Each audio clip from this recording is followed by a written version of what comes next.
आप देख रहे हैं इंडिया टाउन न्यूज, भारत की बात। नमस्कार, आप देख रहे हैं इंडिया टाउन न्यूज और मैं हूं आपके साथ सुधीर मिश्रा।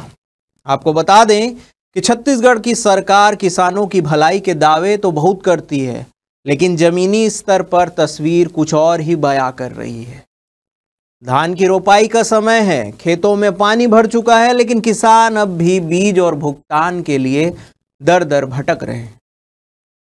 ऐसा ही एक मामला चैनपुर के बीज केंद्र के हालात के हैं, जहां किसान लाइन में लगे लगे थक चुके हैं। पर्ची नहीं कट रही है, बीज नहीं मिल रहा है और जो पहले धान बेच चुके हैं उन्हें भुगतान नहीं हो पा रहा है। देखिए हमारी एक खास रिपोर्ट। एक और सरकार जहां किसानों के आत्मनिर्भर और समृद्ध बनाने की बात करती है, वहीं जमीनी हालात ठीक इसके उलट है।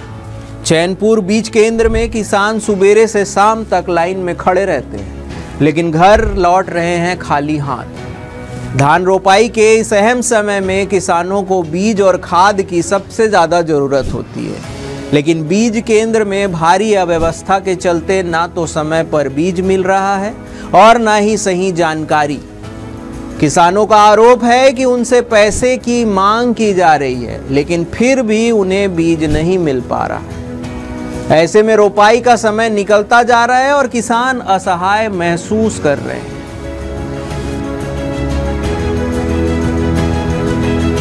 खाद बीज तो मैं खैर 2-3 बार दौड़ने के बाद ले गया हूँ। पैसा का समस्या हो रहा नहीं मिल रहा है, 5-6 दिन हो गए। क्या बोलते हैं? आज देंगे कल देंगे कर करके। क्यों इस तरह ना चाह रहे हैं आप लोग को? पता नहीं सर, कुछ मांग डिमांड है क्या? आप पता नहीं, बोले तो रही है। यहाँ मैं धान खरीद के देता हूँ और फिर ला के बेचता हूँ। फिर वो जो है वो धान वो सरकार दिए थे ना, वो कागज में वो नाम मिल जाता है पैसा लेने का से। हाँ चेक, तो चेक मेरे को 4-5 दिन नहीं मिला है। तो बोला कि 5-6 हज़ार लगे, मैं बैंक से निकाल के झोला में बोझा हूँ। कौन मांगा पैसा? भाई जो यहाँ है जो सर, मेरा चेक नहीं मिल रहा है, 2 सप्ताह हो गया है। मैं आता हूँ, शाम तक रहता हूँ, फिर चला जाता हूँ। क्या बोलते हैं चेक के लिए? बस मिलेगा मिलेगा, दे नहीं रहे हैं। कौन बोलता है? यहाँ के जो कार्यकर्ता हैं। छत्तीसगढ़ के चैनपुर बीज केंद्र के कर्मचारी मानते हैं कि संसाधन सीमित है और किसानों की संख्या बहुत ज्यादा। यहाँ करीब 2400 किसान पंजीकृत है, लेकिन रोज रोज केवल 30 से 40 पर्चियां ही काटी जा रही है। ऐसे में किसान हफ्तों तक चक्कर लगाने को मजबूर हैं। सर, यहाँ 2400 किसान हैं और एक दिन में कम से कम 30 से 40 लोगों का परमिट हम लोग काट रहे हैं। यदि एक ही दिन सभी किसान आ जाएं तो पॉसिबल ही नहीं है भाई। रिकॉर्ड मेंटेन करना, धीरे धीरे हम लोग सभी किसानों को सुचारू रूप से काट रहे हैं। प्रबंधक कहाँ है? प्रबंधक जी की तबीयत खराब है, इसलिए आज वो नहीं आए। कब से तबीयत खराब? आज ही से।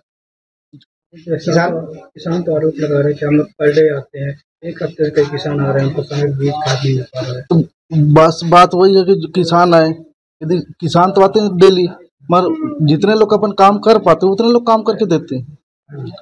जो किसान डेली 2 बजे आया है उदाहरण के लिए, तो महीना भर से घूमेगा, फिर उसको नहीं मिल पाएगा, क्योंकि जितने कार्ड जमा हो जाएगा उतने लोग को ही हम दे पाएंगे। क्योंकि हमको करना सीरियसली, ये नहीं कि वो 1 महीना से आ रहे तो उसको पहले कर, ऐसे तो कर नहीं पाएंगे। क्योंकि जो किसान कागज जमा किए रहता है उसको बाद में तो किसान लड़ाई करेगा हम लोग। किसानों की इन तकलीफों को देखकर अब विपक्ष ने भी सरकार को आड़े हाथों लेना शुरू कर दिया है, क्योंकि मामला छत्तीसगढ़ का है और छत्तीसगढ़ में राजनीति की बातें होना कंपलसरी है। जिला कांग्रेस अध्यक्ष अशोक श्रीवास्तव और किसान कांग्रेस अध्यक्ष उपेंद्र द्विवेदी ने बीज मंडी पहुंचकर व्यवस्थाओं पर सवाल उठाए।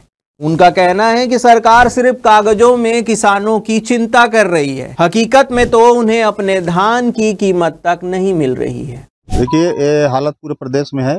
प्रदेश सरकार किसानों को समय पे न धान का बीज उपलब्ध करा पा रही है, ना अन्य बीज उपलब्ध करा पा रही है, ना मानक स्तर का खाद किसानों को दे पा रही है। और जो खरीफ फसल में ऋण का प्रावधान है किसानों के लिए, और ऋण की सुविधा भी किसानों को नहीं मिल पा रही है। आप लोग यहाँ पे देखेंगे, कई किसानों ने कहा कि हम लोग लगभग 10 दिन, 12 दिन, 15 दिन से आते हैं, शाम यहाँ दिन भर बैठते हैं, शाम को चले जाते हैं, चेक उनका नहीं कट पा रहा है।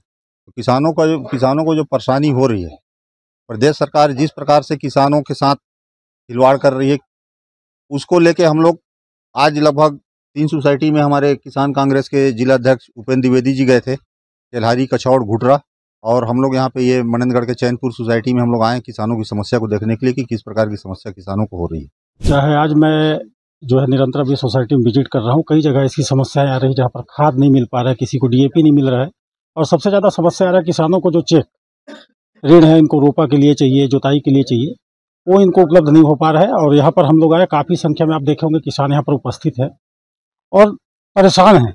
10 से 15 दिन से लगातार रोज आ रहे हैं, शाम को चले जा रहे हैं, इनका काम नहीं हो रहा है। और यहाँ पर नदारत है, हमारे प्रबंधक भी नहीं है। अभी समिति में हम लोग आए तो यहाँ पर प्रबंधक नहीं है, ऑपरेटर नहीं है, इस टाइप की अव्यवस्थाएं हैं यहाँ पर। तो कहीं ना कहीं सरकार का जो है इसमें जिम्मेदारी बनता है कि किसानों को मदद करे, कि जो किसान हैं ये आज खेती करने के लिए इनको खेत पे होना चाहिए, आज यहाँ पर ये लाइन लगा के और बैठे हुए हैं, तो कहीं ना कहीं किसान प्रताड़ित हो रहे हैं और इसके लिए सरकार को जिम्मेदारी लेना चाहिए और व्यवस्थाओं को सुधारना चाहिए। धान की रोपाई का समय तेजी से बीतता जा रहा है। कई किसान तो बीज और खाद के अभाव में खेत छोड़ चुके हैं। जिन्होंने पहले से धान बेचा था उन्हें अब भुगतान नहीं मिल रहा है। खेती घाटे का सौदा बनती जा रही है और किसान हताश है। सरकार के तमाम दावे जमीनी सच्चाई के सामने बौने साबित हो रहे हैं। किसानों की इस उपेक्षा का असर सिर्फ उनकी आजीविका पर नहीं, राज्य की समूची कृषि व्यवस्था पर पड़ेगा। तो देखा आपने किस तरह चैनपुर बीज केंद्र में किसानों को राहत मिलने की बजाय और तकलीफ उठानी पड़ रही है। जहां सरकार योजनाओं का ढोल पीट रही है, वहीं खेतों में मेहनत करने वाले किसान बीज, खाद और भुगतान के लिए संघर्ष कर रहे हैं। एक और डीएपी नहीं है, उन्हें वैकल्पिक खाद का इस्तेमाल करना पड़ रहा है और ऊपर से ये तकलीफ जिससे किसानों को दोहरी मार पड़ रही है। सरकार को चाहिए कि इस संवेदनशील मसले पर तुरंत हस्तक्षेप करे और व्यवस्था को दुरुस्त करे, ताकि किसान राहत की बजाय रोजाना संघर्ष करने पर मजबूर ना हो।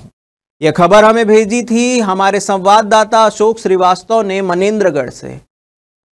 अब मुझे दीजिए इजाजत, देखते रहिए इंडिया टाउन न्यूज, भारत की बात। जय हिंद।